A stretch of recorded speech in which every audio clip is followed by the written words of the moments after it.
Hello! Welcome again sa panibagong vlog. Lumalabas na yung araw, so good morning sa inyo guys. My name is Taron at kami po ay pupunta sa Cavite.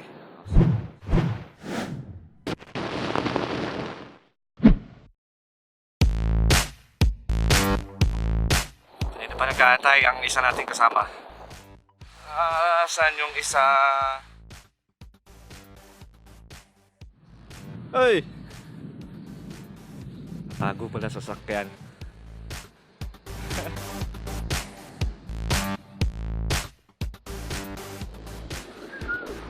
Chief, morning. You see that? You see that? That's what I like pagka nagbabike. Yung mga bikers na makakasalubong mo, saka dadaan sa'yo, babati ka. Malapit na kami sa meeting place kung saan inaantay kami ng agent ng pinsan ko. So, sana nandun na sila para dire-diretso na ride. Yun na. Nope. Hindi sila. Morning! So ito po kami lahat.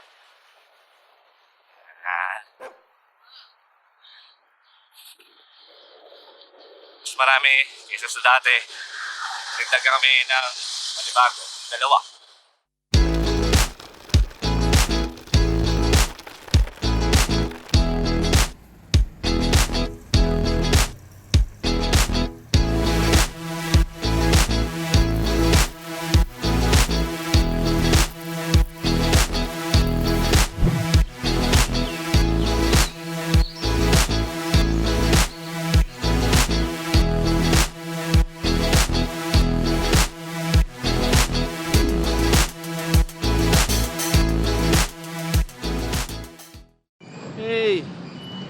So huminto kami sa 7-Eleven para bumili ng butane and we just siguro reach half na ng destination namin. So galing kami dito, which is yung Molino. So ang dulo ng Molino is dead end. So left and right lang ang choice mo. If you go left, I think papunta tong GMA. Then if you go right, papunta kang SM Dasma. And we'll be going right. And then first kanto, magto-turn left kami para hindi kami pumuntang Aguinaldo, which is maraming PUVs. So iilag kami doon para safe tayo. Ito na yung dalawa. Meron? May butane?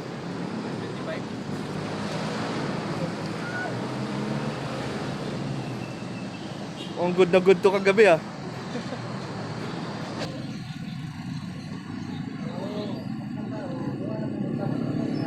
Ano yan? Dilata?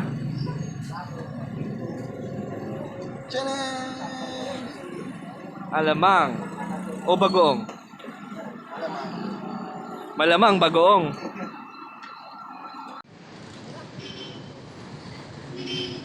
Lo, wala na akong pera.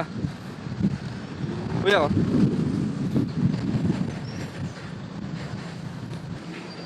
Salamat. So, ito na yon. After mong kumanan doon sa may 7-Eleven kanina,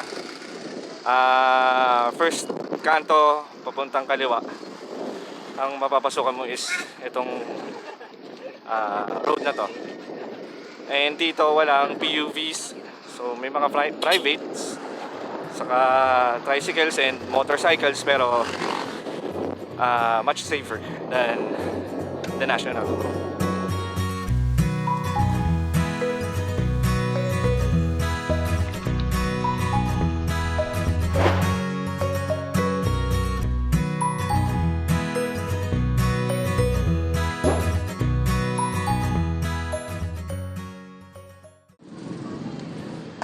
Dito po kami sa palengke ng silang. Sabi ni Jenny, nabutas daw yung or sumingaw yung gulong ni Pao. Kaya stock up muna kami. Yung bike mechanic namin si Jenjen.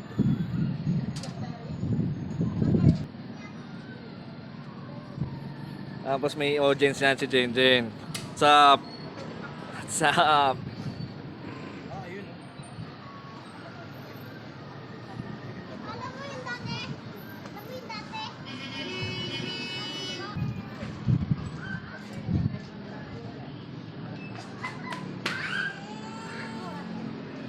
May dilim na. Hindi naman sanang umulan, pero wag rin sanang umaraw. Woo! Scary, Noy. Puntas pala na. Solid. Pagod ako.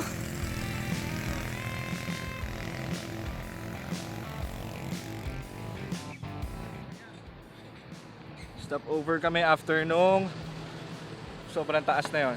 So yung dalawa nando doon, papahinga din. Puro siya pataas. Yari kami mamaya na ito pa uwi.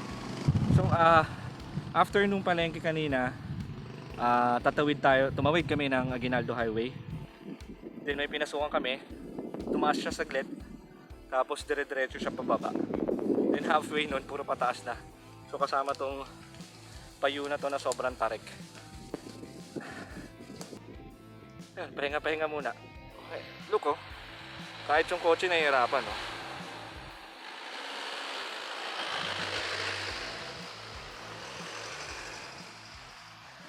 Ganun siya, tarik. Yan. So nakapark na kami. So this is the entrance. So si ate caretaker. Hindi ko na na-videohan yung kausap namin siya kanina. So bumalik kami sa tindahan para bumili. Dahil walang tindahan dun sa mismong resort. Bumili kami additional na ulam. Supposedly tubig, kaso puro maliliit daw na bottled water ang meron sila, kaya try namin umasa sa bukal. So I'm gonna show you the entrance. Medyo pababa siya. Hirap pumreno na isang kamay. Liblib din yung space, yung lugar pala. Nabubulol ako. So ito po. Yep, turning right. At ito na po. Rough road. Ang daanan. So, yung half ng rough road is sementado naman, pero as you can see, ito lang yung mismong gulong ng sasakyan. And there's the entrance. So, papakita ko sa inyo kung gaano ka-stiff yung pababa papunta doon sa resort mismo. Okay. So, yun siya. Then, bababa pa. Bababa ka pa. So, turok siya pag pababa doon. Hindi ko na siya babaykin pababa dahil delikado. So, ayun po siya. Yun yung parking space sa baba. Tapos yan, yung mismong mga cottages. Tapos bababa ka pa after that. Ay! Oo nga po. Tatakas pa tayo, ha? Ay, meron pong ano po. Pagkababa lang po dun sa ano. Opo. Ay, ano pa, mas mataas po ba yun? Opo, ayun. Bali sa taas po. Ayan, si nanay. Kayo po yung caretaker? O kayo po yung may-ari? Okay. So, yun daw yung may-ari. Ate, pwede silipin yung ano? Pwede kayo doon, sir? Pwede rin po doon sa swimming pool. Okay po. Salamat po. Ay, saan po sila nakapwesto? Doon po sa... Madali lang po makita. Pagbaba. Opo. Salamat. So yun, ito yung daan papunta dun sa pool, sa baba. So 100 pesos mo, meron ka ng falls sa baba, sa kabila. And then, yung pool. So pwede na rin daw dun. Let's go!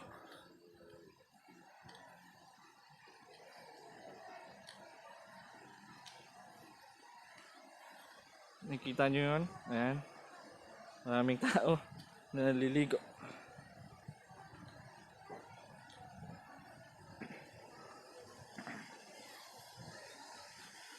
Okay, so may mga konting upuan. May cottages dito. Alright, so there's the falls.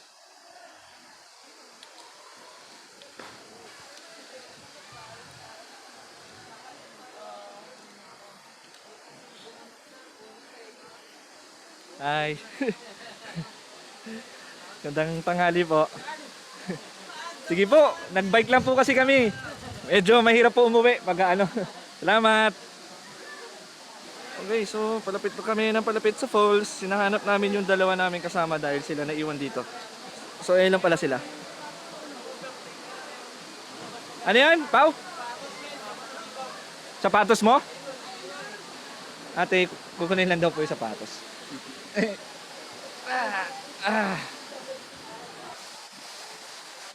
Yun yung spot namin. Well, not bad. Wow, madulas nga. Holy shoot.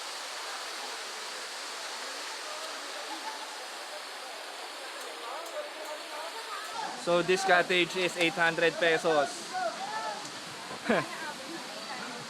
100 pesos yung entrance until 5 p.m. Kasi nga 800 pesos yung cottage, which is isang paikot lang. Yan, there's the two rice. Pinagsabay na namin. Then after neto, we have liempo and sardinas. And look at the people, man. So yeah, 12:30 kami nakarating ng tanghali. Alauna na rin. Lumagpas kasi kami sa isang resort, which is ang dapat pupuntahan namin is yung MSSL na resort. Pero since lumagpas kami, nagtanong kami sa isang tindahan. Sabi, meron pa daw isang resort, which is yung kabilang side. Ito yung side namin. Yung kabilang side is yung MSSL, which is ang pagkakaalam ko 100 din ang entrance, pero until 4 p.m. lang sila. Tapos same naman yung babagsakan yung ilog or falls. Tumuloy na kami dito sa Iyong, hindi na kami bumalik doon sa MSSL dahil puro pababa yung binike namin. So kung babalik kami doon, aakatin namin siya dahil nagugutom na rin kami at gusto na rin namin mag-freshen up. Kaya nag-decide na kaming diretso dito sa Iyong. And yun nga, same sila. Ang pagkakaalam ko sa MSSL is wala ring tindahan na amoy sunog.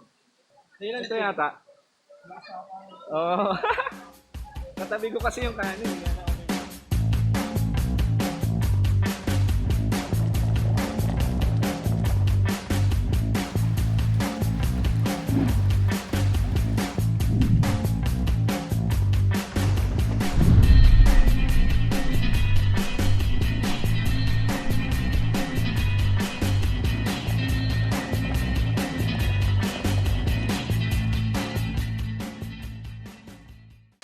Okay, so we're packing up. Packing up. So anyways, magsasarado na yung lugar. Konti na lang yung tao, papansin nyo. And ang ginagawa pala nila dito is sinasaraduhan nila ito para umangat yung tubig. Tapos para mapuwersa yung mga tao na closing na, binubuksan nila yon. So ang nangyayari, bumababa yung tubig. So kanina, yung mga tao dito, nakakaligo pa. Ngayon, hanggang talampakan na lang yung tubig. And wala na rin tumatalon. So ito na lang yung mga tao natitira. Plus yung mga nagsha-shower doon sa area na yon. So dito na ulit kami. Nag-ayos ng aming bike para aalis na. So ang verdict para sa falls na to. Pao, ikaw. Ano masasabi mo sa falls? Okay lang. Okay lang daw. Jen, Yo! falls, kamusta? Yun, try nyo. Okay din. Okay daw. Ikaw, Karen? Anything to say? Kasi yung CR. So, medyo down daw sa CR. Nang babae. Sa CR. Ano ba yun? Unisex, okay. Anyways, yun nga, walang overnight sa falls, which is medyo nakakalungkot. Yung place may parking space, yun sa likod ko. May parking space naman, pero sobrang incline nung papunta. Kung medyo mahina yung kotse, mahihirapan. And yung ihawan nila nandito sa ibabaw. Nandito sa taas. And yung cottages nandun sa baba. Kung makakapagdala kayo ng sarili ng ihawan, why not? Best way. Yun. Uwi na kami. It's 5:15 ng hapon. Siguro mga 8, 9, or 10 maybe. makauwi na kami ng Las Piñas. Right, so I think this is the end of the vlog. So, peace out.